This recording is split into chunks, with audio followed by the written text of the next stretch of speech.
Muito boa tarde a você que acompanha aí a programação da TV Universitária. O Universidade do Esporte já está no ar e, claro, a gente vai falar sobre muito futebol potiguar. Tem aí América vencendo, ABC também, é muita rodada aí que aconteceu nesse fim de semana. E para falar sobre tudo isso comigo, tem aqui essa dupla de milhões, né? Marcos Vinícius e Pedro Henrique Brandão, muito boa tarde. Muito boa tarde, Lúcia, Pedro e também quem acompanha o nosso programa aí, o UDE na TVU. Como é que nós falar sobre campeonato potiguar? Fim de semana teve muita coisa, né, Pedro? Teve bastante, viu? Boa tarde a você que já nos acompanha aqui, aos amigos da bancada também.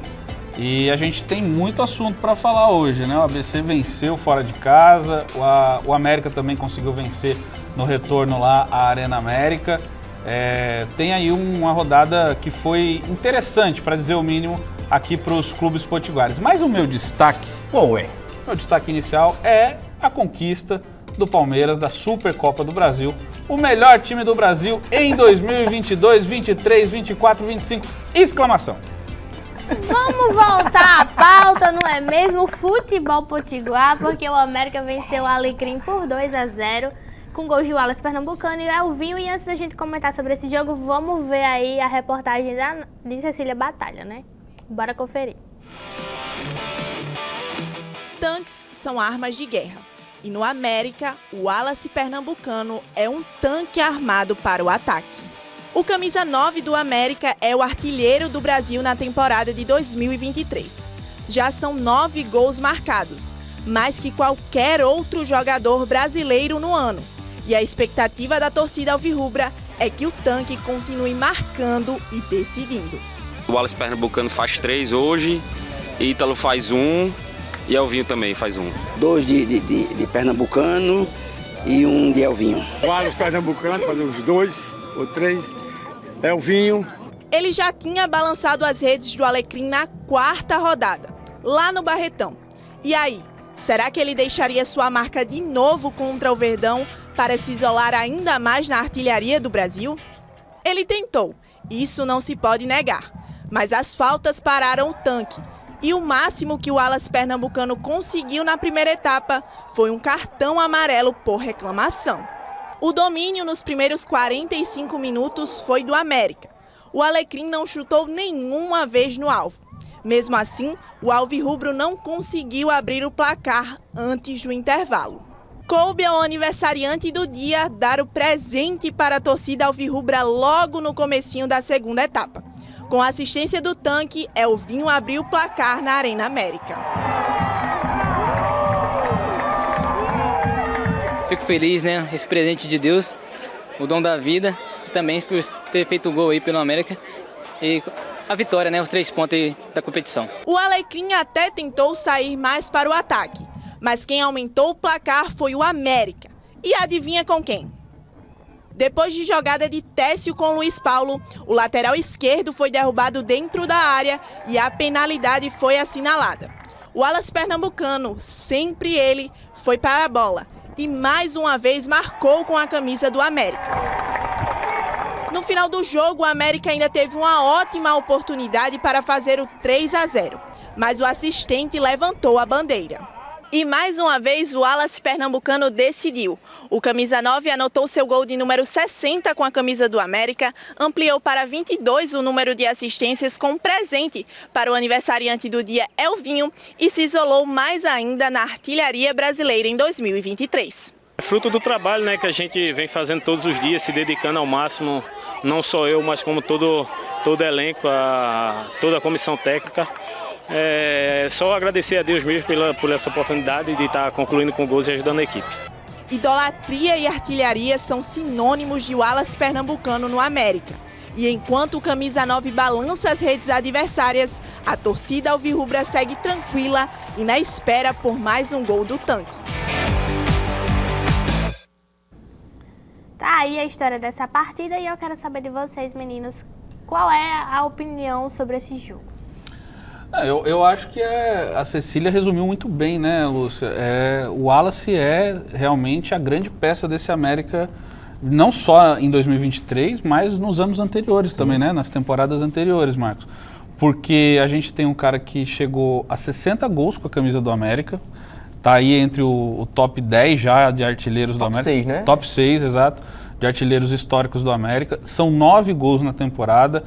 A gente sabe que a amostra ainda é muito pequena, mas é um momento em que o Wallace é o maior artilheiro do Brasil, né? Então, eu acho que é interessante o número, é importante, e que é um jogador que tem contribuído muito para a fase do América. A gente sabe que é o estadual ainda apenas, tem toda a diferença técnica com os outros times, mas eu acho que o Wallace tem sido o grande nome do América nos últimos anos. É o cara diferente do América, Pedro. Eu acho que a gente sempre fala que quando o América não vai bem, a gente sabe que o Wallace também não acompanha esse rendimento.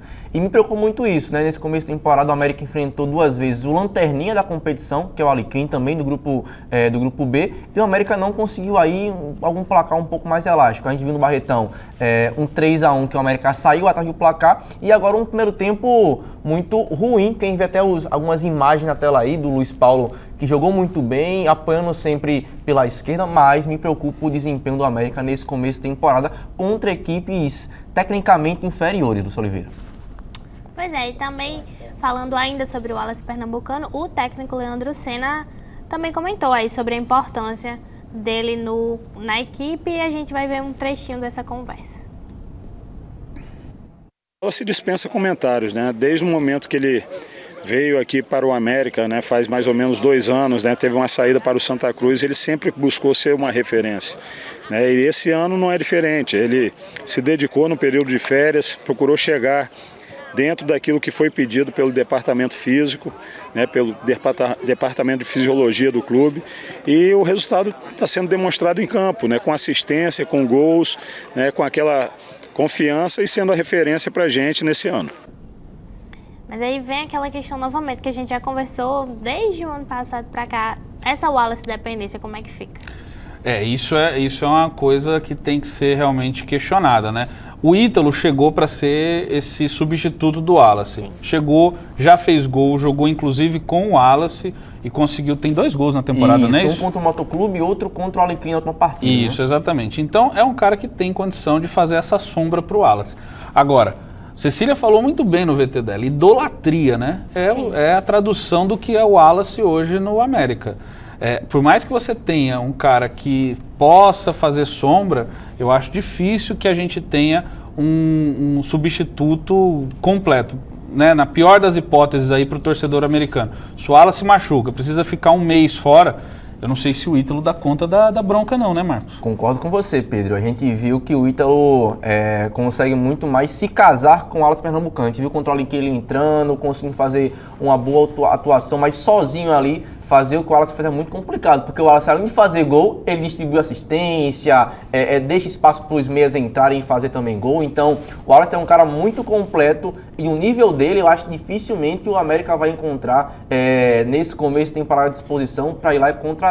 Então fica a preocupação para o América ir no mercado também procurar um jogador que seja pelo menos similar ao Wallace Pernambucano. E a torcida vai saber disso, Lúcia, não só com a bola rolando, mas quando a coisa aperta dentro de campo. A gente viu algumas decisões aí no ano passado, né, do América. Quando a coisa aperta realmente dentro de campo, o Wallace é que assume a responsabilidade, né? Teve até um caso emblemático ano passado que ele perdeu um pênalti, né? Foi bater de um jeito meio displicente. Isso né? Mesmo. Bateu aí perdeu o pênalti, mal.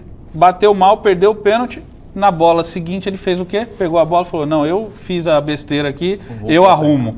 Né? E outro jogador talvez não tivesse a personalidade dele para conseguir fazer isso. Então, eu acho que além de conseguir ser um ídolo, além de conseguir jogar muito bem, ele é um ídolo e consegue assumir essa responsabilidade. Desculpa te cortar, viu? Perdão. Nada. Eu queria chamar a tabela, né, do Grupo B, porque além dessa partida, né, teve o jogo entre Força e Luz e Santa Cruz, né, ambas as equipes empataram em 1-1, e com esse resultado, né, o Força e Luz chega aí na 5ª colocação com somente 2 pontos e nenhuma vitória. E era isso que vocês imaginavam? Sobre o Força e Luz? Sim. Com certeza também. No começo da temporada o time foi montado às pressas, em comparação com equipes que buscam ali uma vaga na Série D, que se você conseguir a 2ª colocação no grupo, você coloca já as mãos numa competição nacional, já que a América e a ABC disputam a Série C e a Série B. Então, esperava isso do Força e Luz pelo elenco que foi montado às pressas e outras equipes mais bem estruturadas, que montaram o elenco com mais paciência e estão dando frutos agora, com algumas boas vitórias nesse Campeonato Potiguar, Lúcia. Sobre o Força e Luz, Marcos Vinícius, nem força nem luz, né? É isso. Não, porque o jogo de estreia do campeonato foi Força e Luz e ABC. O Força e Luz foi ao campo lá no Frasqueirão com 13 jogadores, gente. Os 2 reservas eram goleiros. Né? Então é um time montado às pressas, como o Marcos Vinícius deixou claro aqui, e que realmente demonstra pouquíssimo preparo, né, para a temporada. Tá fazendo o possível mesmo, que é a posição que a gente está vendo aí do Força e Luz. E trouxe até o João Paulo, né? Para tentar aí recuperar esse time. O João Paulo disputou a Copa São Paulo pelo América e agora o Força e Luz traz ele para ver se dá uma luz a esse time aí que está um pouco apagado, Lúcio Oliveira. Olha esses trocadilhos, viu? Tu gosta? Luiz Gustavo gostaria bastante, inclusive, né? Até um abraço pro Luiz Gustavo, né, Lúcio Oliveira? Vou aproveitar que você tá mandando abraço, não, porque a audiência qualificada a gente tem sempre que cumprimentar. Verdade. Seu Francisco, Dona Cristina, muito obrigado aqui pela audiência, viu? Valeu demais, um abraço para vocês. Bom, né? Eu ia chamar a tabela do grupo A, mas a minha produtora disse que era só depois. Só depois? Só depois, então, né? segue o baile. A gente vai aqui se adaptando, a gente ainda tem um restinho aqui do primeiro bloco e vamos falar de que agora? Vamos falar um pouquinho do... Eu acho que a situação do Alecrim é algo que pode despertar algo um comentário. complicado. Porque o Alecrim subiu, né? Ficou um tempão na Série B aí, conseguiu acesso e parece que vai fazer aquele... aqui vocês não são muito acostumados com isso, porque tem praia na porta de casa. Mas eu que sou paulista, a gente quando vai na praia sem muito dinheiro, a gente fala assim, vamos fazer um bate e volta. É o que está fazendo o Alecrim na Série A do Campeonato Estadual, Lúcia. Não tem condição de se manter. Eu acho que vai realmente bater e voltar, né, Marcos? Vai disputar ali com Força e Luz. A gente não sabe como é que vai ser esse desenvolver dessa questão entre Força e Luz e Alecrim, mas com o João Paulo voltando e no Alecrim o Igor Casar foi pro São Paulo Cristal e sem esse peso de um treinador mais experiente de salvar a equipe de rebaixamento, eu acho que o Força e Luz deve conseguir permanecer mais um ano na primeira divisão do Campeonato Potiguar e o Alecrim deve voltar para a segunda divisão do Campeonato Potiguar, infelizmente, né? Como o Brandão falou, depois de muito tempo batalhando para voltar à elite, já vai conseguir de novo descer para a segunda divisão, Lúcio Oliveira. Então tá aí, a gente vai pro intervalo, já a gente volta, não sai daí não, que tem muito mais no segundo bloco pra gente falar de ABC, tabela do grupo A, e não sai daí não, viu? Não perca, por favor.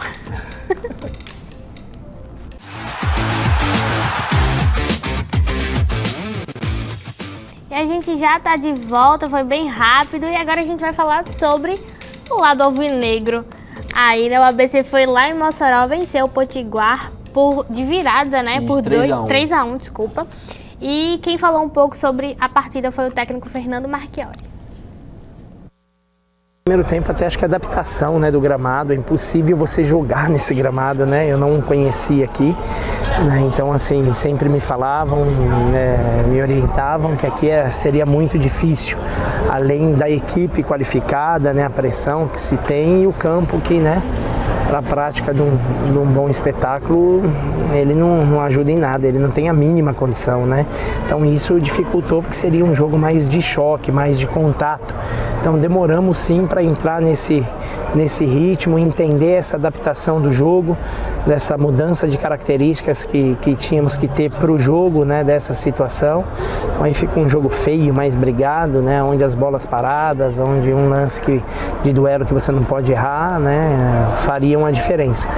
Mas no final do primeiro tempo se acertamos um pouco, no intervalo se acertamos, acho que ganhamos com a entrada do Alan, que seria para, né, esse tipo de jogo aqui de um campo desse também. Ficamos com duas torres ali na frente, né, Felipe e Alan, acho que ganhamos com isso. A entrada acho que do Rafael Lúcio é muito boa, do Maico foi muito boa, né, Gustavo, Valfrido entrou muito bem, então assim, acho que demos daí uma mudança no jogo e tivemos a competência, né. Pois é, né? O ABC ganhou com os gols do Michael Douglas, Rafael Luiz e Felipe Garcia. E o Marchiori reclamou aí do gramado, mas assim, né? A atuação do ABC foi tão ruim quanto? Assim, Lúcia, eu colocaria que sim, porque o ABC no primeiro tempo foi muito mal. Mas a desculpa do gramado não é tão bem aceita, porque o Potiguar de Mossoró também tinha esse gramado ruim e fez uma ótima partida no primeiro tempo. Só que tem um ponto muito importante que são as trocas de jogadores, né? No segundo tempo. O Potiguar de Mossoró sempre perde muito quando tem essas trocas. A gente viu isso no Frasqueirão e agora no Nogueirão. Um primeiro tempo muito bom de Potiguar de Mossoró, só que no segundo tempo cai muito o rendimento e aí o ABC consegue fazer um 3-1 em 15 minutos. Pena, porque o Potiguar de Mossoró fez uma boa partida lá no Nogueirão. Inclusive, antes de você comentar, Pedro, rapidinho, à vontade. Que a pergunta é até direcionada a você, né? Queria saber de você por que, na real, o que você acha, né? Que faltou no Potiguar, porque eu lembro que no boletim que a gente apresentou na quinta passada, né? Você até comentou que o ABC não era tão favorito pro confronto, né? E o que faltou no Potiguar? Porque de fato foi em alguns minutos assim equilibrado. Eu tô já algumas rodadas não concordando muito com o Marchiori nas coletivas, né, Lúcia? Eu acho assim, ele tá fazendo a dele, tá protegendo o grupo dele, tá muito no direito dele, tem que fazer isso mesmo, mas a leitura do Marchiori não é uma leitura tão real, né, tão coerente, né, coerente com o que foi o jogo. Obrigado. Eu acho que ele, quando fala que porque o gramado atrapalhou, porque talvez a gente fez um jogo até melhor do que o adversário merecia estar vencendo há mais tempo. Isso não foi o que a gente viu no jogo em si, né? O que todo mundo que assistiu esse jogo viu foi um Potiguar de Mossoró muito melhor no primeiro tempo, principalmente. Foi, no segundo tempo, um Potiguar, e aí a gente tem que tocar nesse ponto, que foi prejudicado por uma arbitragem, sim, né? A reclamação aí da diretoria do Potiguar na manhã de hoje soltou uma nota sobre isso. É muito verídica, porque o clube foi prejudicado sim, o Alcinei teve erros graves durante a condução do jogo. Como disse Marcos no início aqui, a questão do gramado. O gramado estava ruim para os dois. Porque o jogo do ABC talvez seja mais técnico, precise mais da bola no chão. Talvez o Potiguar se favoreceu de não jogar tanto no passe e tal. Eu acho bobagem isso. Até porque, pelas imagens que a gente viu, eu pelo menos não achei o gramado tão ruim assim. O Potiguar, se a gente vê o gol do Potiguar, é no chão, não é tipo bola rolando na área, não. Exatamente. E ao contrário do ABC, que a gente vê muito, que o jogo do Marchiori, ele tem um jogo, ir pra bola pelas pontas e fazer o cruzamento para o Felipe Garcia e para o Alan Dias. Então, se a gente for achar uma lógica aí, o ABC é bem menos desfavorecido com um gramado ruim do que o Potiguar de Mossoró. Exatamente. E se estava ruim, estava muito bem maquiado, porque a gente não conseguiu ver esse campo tão ruim assim. Então, o que eu penso é o seguinte, por que o ABC não é tão favorito assim sobre o Potiguar? Porque, realmente, se você olhar pelo que eles estavam jogando, eu acho que não tinha tanta distância assim. Mas, principalmente, o jogo da quinta-feira à noite, a goleada, né, naquelas circunstâncias que aconteceram. E eu acho que esse tempo a mais de treinamento também que o Marchiori teve, eu acho que já está começando a aparecer essa diferença entre o Potiguar, né, o grupo do Potiguar e o grupo do ABC. O grupo do ABC ainda não é o que eu espero para a Série B. Eu acho que ainda devem chegar algumas peças ali para qualificar mais. Não tantas, mas devem chegar algumas. Mas o elenco do Potiguar, e aí com todo respeito lá, o trabalho desenvolvido em Mossoró, não é um time para fazer frente ao ABC mesmo, por investimento, por um monte de situações aí, né? Por condição mesmo de treinar. A gente vê o preparo físico. No segundo tempo, o time do Potiguar acabou, né? E o time do ABC estava inteiro. Então, eu acho que tem tudo isso. Agora, em que pese a gente falar assim, teve erro de arbitragem, o Alcinei foi muito mal, não à toa, foi afastado hoje pela comissão de arbitragem, né? A única coisa que deixa a gente incomodado com isso é o seguinte, o árbitro profissional, Alcinei, foi afastado. Agora, os pontos do Potiguar de Mossoró não vão ser repostos, a partida não vai ser remarcada. Então, você joga todo o peso de um erro em cima de um único profissional, do indivíduo. Você não analisa o problema como um todo, né? A amplitude do problema, que é a má formação dos nossos árbitros, a não profissionalização dos nossos árbitros, tudo isso está aí nesse caldeirão que faz a arbitragem brasileira como um todo ser tão ruim. Eu comecei o programa falando do jogo da Supercopa entre Palmeiras e Flamengo, um erro de arbitragem decidiu o campeonato, né? É interpretativo se o Mike interferiu ou não no gol, mas muita gente disse que interferiu, que poderia ter sido revisto pelo VAR, e não foi. A gente está falando da elite do futebol brasileiro. O que dirá, com todo respeito à grandeza do futebol potiguar, mas o que dirá a um jogo lá que vai acontecer em Mossoró com um árbitro que não ganha as diárias que o árbitro, que o grande Wilton Pereira Sampaio ganha, né? E assim, os erros vão além do resultado em si, porque a partir do momento que o árbitro não marca pênalti em cima do Wellington Sabão, que foi um pênalti claríssimo, e não expulsa o Valfrido, depois dá um pontapé no Márcio Mossoró, aí as coisas se inflamam no jogo, né? E aí o Potiguar de Mossoró, além de tudo isso, perde o Robert Fischer, que fez o gol contra o ABC, porque foi expulso, porque reclamou. O Márcio Mossoró leva cartão amarelo por reclamação. O Wellington Sabão, que não fez simulação, leva também amarelo. E o Potiguar, além de ser prejudicado no jogo pelo Ricardo que perdeu por 3-1, vai ser prejudicado para outros jogos, porque não vai ter o Robert Fischer, vai ter jogadores pendurados. Então, tudo isso complica o Potiguar de Mossoró por causa de um erro do árbitro, de um pênalti não marcado, uma expulsão não feita pelo árbitro no jogo. Dá pra dizer que o pênalti no Sabão não foi um escorregão? Foi pênalti mesmo? Com certeza, viu? Que beleza, hein, cara? Meu Deus. Seguindo aqui, a gente vamos mostrar a tabela, né, do grupo pra gente ver como é que ficou a situação dos times. Você tá vendo aí na sua tela, né, o ABC aí liderando, disparado. E falando em Potiguar, né, em segundo lugar, foi até um resultado inesperado nessa rodada aí, Globo e Potiguar de Currais Novos, né, lá no Barretão. O Globo venceu. Lucas Duarte, o nome dele. Fez o gol de pênalti, né, e o João Vitor também marcou e deram aí a vitória, a primeira vitória, inclusive, né, do Globo no Campeonato Potiguar. E tá aí. O Globo ressurge agora, né, Lúcia? Porque estava um pouquinho atrás do Potiguar de Mossoró. E o Potiguar de Mossoró perdendo, ficou com a mesma marca de pontos. E o Globo vencendo ali, chegou perto do Potiguar de Mossoró. E aí embola esse grupo A, que tem a América, que tem o Globo, que tem o Potiguar de Mossoró e também o Força e Luz. Mas você vê como esse campeonato tá, né, Lúcia? Essa foi a 5ª rodada, certo? Isso mesmo. Isso. O Globo não tinha vencido até então. Tinha 2 empates, não era isso? Isso, 2 empates, uma derrota. Não, 2 empates e 2 derrotas. Isso mesmo. Venceu agora, foi a 5 pontos, tá lá, na zona de classificação praticamente, encostadinho, com chance, vivo no campeonato. Então, é um campeonato que depois de América e ABC, o nível de disputa cai muito. Então, eu acho que é um campeonato dos últimos anos, talvez com menor nível técnico. Ainda mais pelo formato que é, né? Um tiro muito curto, só as equipes, só tem 4 jogos para cada equipe. Então qualquer vacilo ou qualquer vitória ele coloca ou muito perto da classificação ou perto também do rebaixamento. Então é bom ficar ligado porque o nível está baixíssimo nesse campeonato potiguar. Não, então assim, Alecrim super candidato a voltar para a Série B do Potiguar e quem mais? Eu acho que o Força e Luz, né? Sim. Alecrim e Força e Luz eu acho que vão disputar até o finalzinho. Quem é que deve ficar com essa vaga indigesta na segunda divisão? Porque realmente são 2 times bem fracos, assim, né? O Igor César abandonou esse planejamento do Alecrim no meio do caminho. O Força e Luz, como a gente já trouxe aqui, basicamente não teve planejamento para a temporada, então é um time que começou a temporada com só 13 jogadores, quer dizer, um time titular e 2 goleiros reservas. Então são 2 times assim bem complicados. A recuperação do Globo aí, eu acho que praticamente já elimina o risco de rebaixamento do Globo, né, Marcos? Com certeza.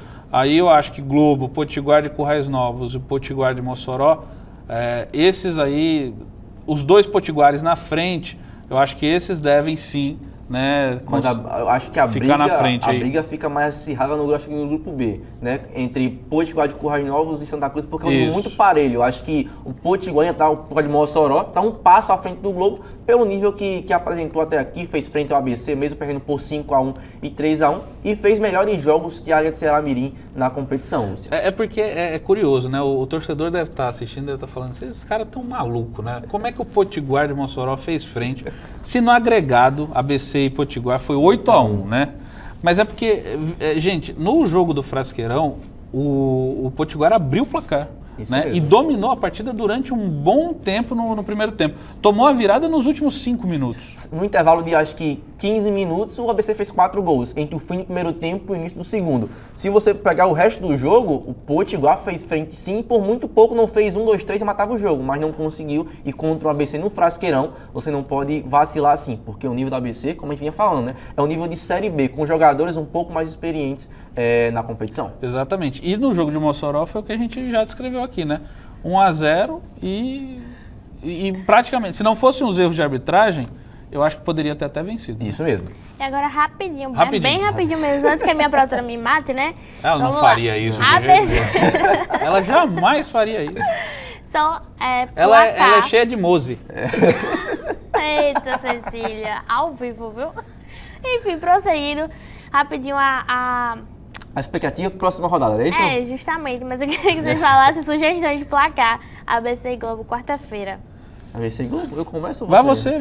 ABC e Globo, o jogo é onde, Lúcia? Frasqueirão. Frasqueirão, acho que 4-1 ABC, tá de bom tamanho. Eu vou ser mais econômico, 3-0 ABC. Santa Cruz de Natal e América, na quinta. Acho que o América consegue vencer o Santa Cruz 3-1. Vou colocar 3-0 também pro América. Tá bom então, né? A expectativa além da expectativa, né? O comentário sobre esses jogos aí, tudo que rolou durante a semana, a gente vai acompanhar onde? No boletim, boa. Tem boletim. E também daqui a pouquinho na Rádio Aniversário também, viu, Lúcia? Sim. Daqui a pouco você fala o convite. É verdade. Prosseguindo, né? E não esqueçam que todo dia não, né? De terça a sexta tem o boletim na telinha da TVU às 4 horas e na sexta é às 5h20. Então, por favor, não perca. Eu tenho um encontro marcado com a gente. Obrigada. E mais tarde tem o que, Vinícius? Tem o programa do UDE na Rádio Universitária, 88,9, às 8 horas da noite. Então você fica ligado lá, porque o meu amigo aqui, Pedro Henrique Grandão, apresenta e... Sou eu, é? É você hoje. Rapaz. Você chama o pessoal para participar? Não, vamos lá, né, gente? 88,9, às 8 horas da noite, Universidade do Esporte. Lá a gente tem um tempinho a mais, então a gente aprofunda mais as discussões por lá. E o pessoal que me bota nessas escalas todas aí tão maluco, né, cara? Não, ao vivo, Pedro, não, né? A produção fica maluca com esse comentário do Pedro Henrique Grandão. Vamos nos despedir num clima amigável, não é mesmo? Sempre. Então, muito obrigada. Muito obrigada pela companhia, Marcos Vinícius, Pedro Henrique Grandão. Valeu demais, Lúcia. Sempre apostos aqui e é sempre um prazer estar aqui na Universidade do Esporte. Tchau, tchau, Lúcia. Até a próxima, viu? Tchau, obrigada pela companhia e tchau a você aí de casa. Não.